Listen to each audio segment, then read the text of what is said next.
On the evening of January 30th, 1945, the deadliest shipwreck in human history occurred. Most of you might be aware of the sinking of the Titanic or the Lusitania, yet you've probably never heard of the MV Wilhelm Gustloff. With a death toll about 6 times greater than the Titanic, the Wilhelm Gustloff disaster has been all but forgotten today. Why has history forgotten about the world's greatest maritime disaster?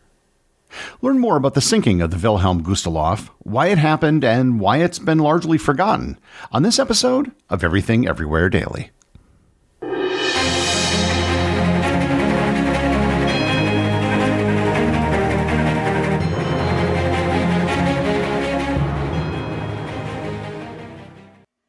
This episode is sponsored by Quince.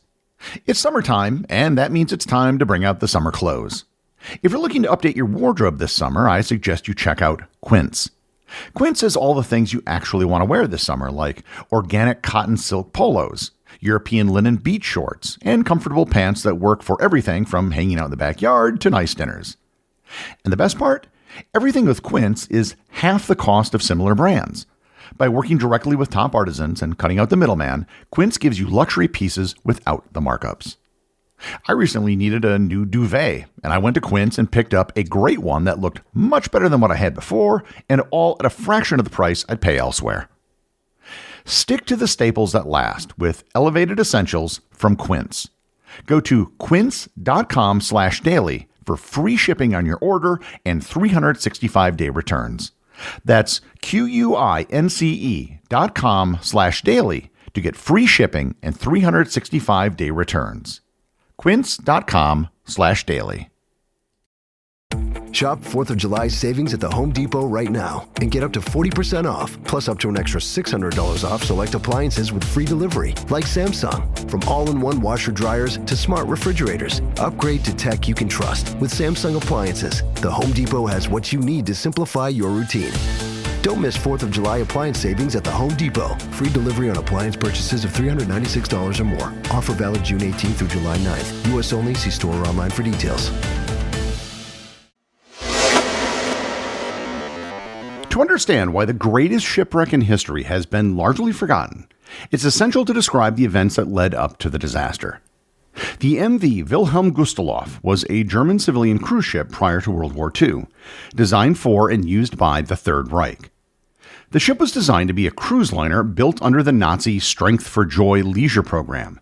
It was initially supposed to be named the Adolf Hitler, but the name was changed to honor a lesser-known Nazi, Wilhelm Gustloff.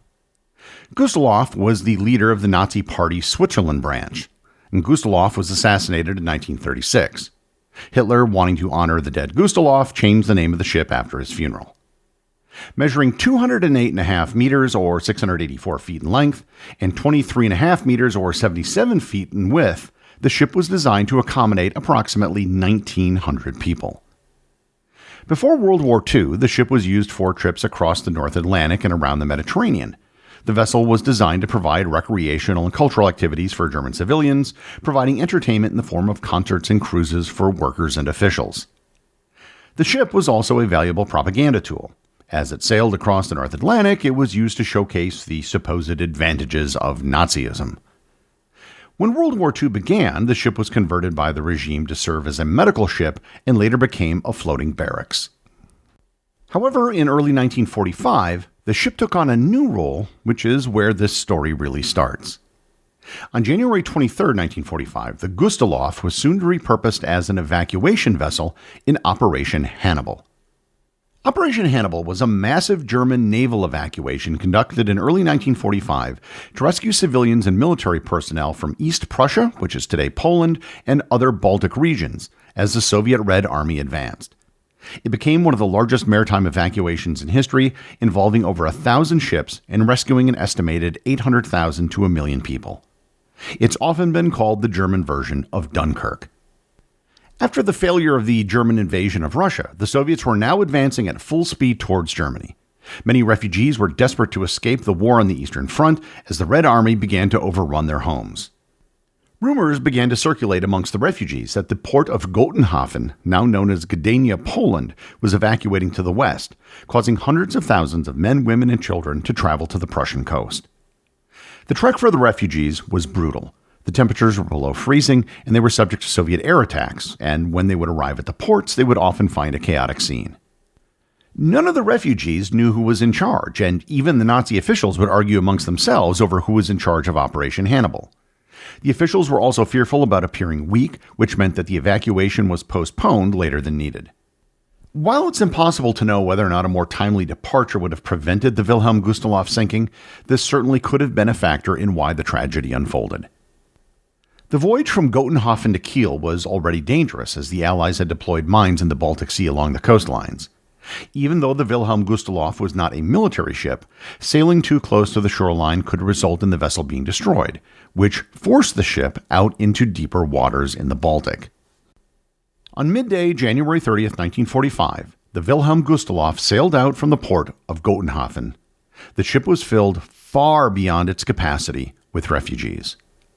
The ship set sail with an estimated 10,600 people on board. Of that number, about half were children. The actual number of people aboard the Gustloff is impossible to determine, but the ship's capacity was holding roughly 8,000 people more than it was ever designed for. Because it was January, the water was freezing cold with lots of snow and wind. These conditions could have worked in the Germans' favor, as the potential for the Allies to see the ship was lower due to the lack of visibility. And it's for this reason that the Germans decided to set sail straight across the Baltic Sea. However, the ship's captain, Friedrich Petersen, was warned of a minesweeper convoy and turned on the ship's navigation lights, completely negating the cover of winter that they had hoped to have. It's suspected that the message that was sent may have been a misunderstanding or perhaps a deliberate act of sabotage. For further protection, the ship was escorted by a pair of torpedo boats as it set sail back to Germany. One ended up breaking down, and the other took a different route, leaving the ship entirely undefended.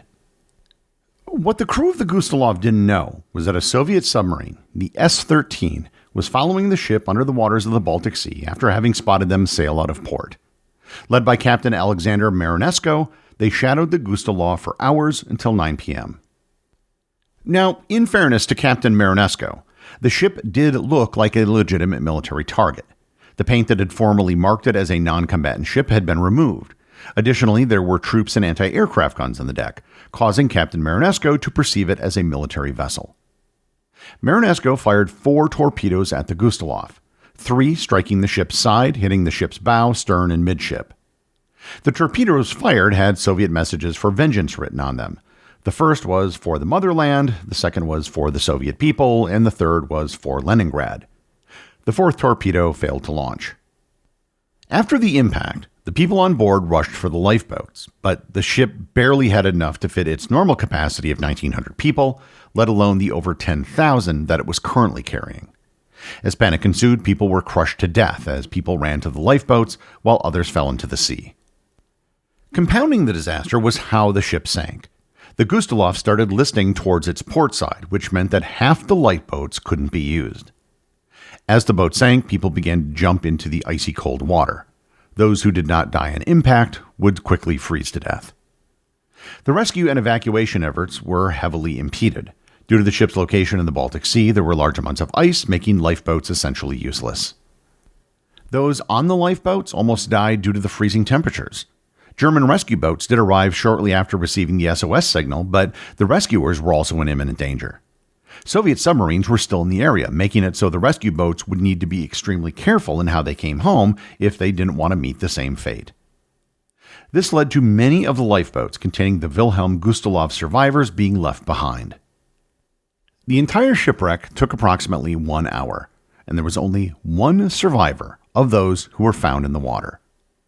Of the approximately 10,600 people aboard the ship, only 1,200 survived. The total number of dead can never be known, but it's estimated to be around 9,400. Despite the massive death toll, the tragedy received little attention. And there are several reasons why this particular disaster has been overlooked historically. World War II was coming to an end, and the death toll in Europe was staggering, with new disasters seemingly happening every day. Additionally, it served little purpose for the Soviets or the Germans to admit the loss of so many civilian lives. For the Nazis, it would make the regime look weaker and worsen the refugees' morale, And for the Soviets, it would add to the sheer brutality of the war effort and potentially be negative propaganda. Because of this, initial information was heavily suppressed, especially by the Nazi Party, though reports of the shipwreck did eventually reach Nazi officials. Now you might be thinking that there were over 1,000 survivors, so surely news of the disaster would have come out from them, and you'd be partially right. When survivors reached safety, some did try to talk about the shipwreck, but they were often downplayed or silenced by Nazi authorities. It wasn't until weeks after the shipwreck that much of the world learned of what happened.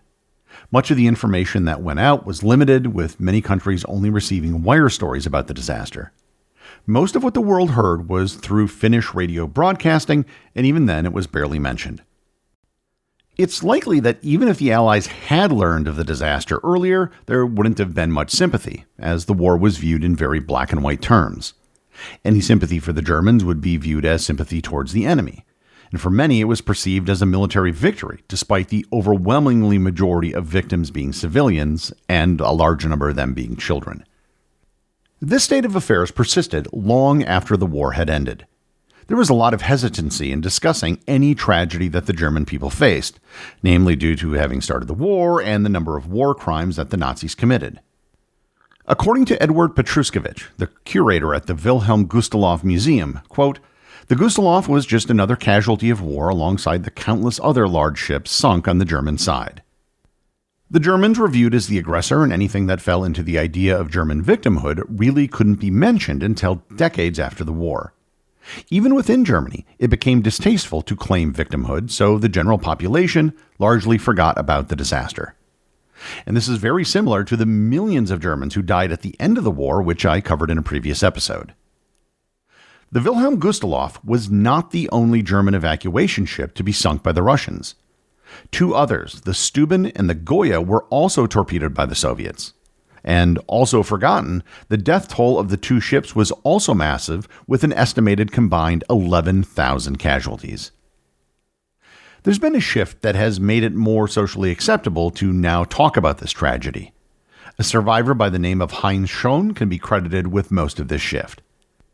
Just 18 years old when the ship sank, he spent the vast majority of his life compiling witness accounts of the shipwreck and collecting as much information as possible about it.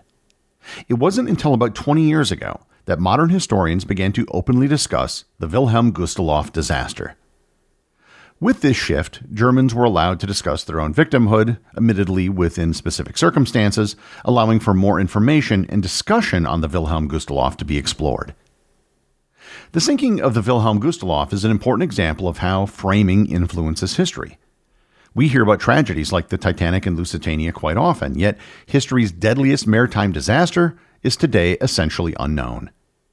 And it shows the impact that perspective and propaganda can have on collective memory. After more than 80 years have passed, historians and the public can now take a more nuanced and objective look at this horrific maritime disaster. Yes, the Germans were the aggressors in the war, but the thousands of children who died played no part in the horrors of that war. Given the improved safety standards aboard ships today, it's likely that the MV Wilhelm Gustloff might hold the distinction of being the world's worst ship disaster for a very long time. The executive producer of Everything Everywhere Daily is Charles Daniel. The associate producers are Austin Oken and Cameron Kiefer. Research and writing for this episode was provided by Olivia Ash. Today's review comes from listener Dayak Davik over on Apple Podcasts in the United States. They write, "Greatest podcast I've ever heard. This is an absolute masterpiece. Gary has created his own type of podcast, a daily short overview of a completely random topic. You never know what you'll be learning about today.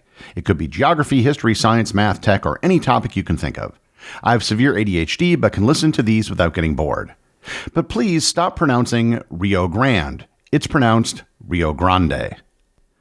Well, thanks, Diactovic. That is the Spanish pronunciation. I am speaking English. Hence, I say Texas, not Tejas. I say Paris, not Paris. Rio Grande is a very common English pronunciation of the river and what most English speakers are probably familiar with. Watch any Western film, and it will be referred to as the Rio Grande. The capital of Mexico in Spanish is Ciudad de Mexico, but in English we say Mexico City. Likewise, Spanish speakers refer to New York City as Ciudad de Nueva York. So I don't have a problem with Rio Grande. Different languages have different pronunciations of different terms. And in this case, Rio Grande has become Rio Grande. Remember, if you leave a review or send me a boostagram, you too can have it right on the show.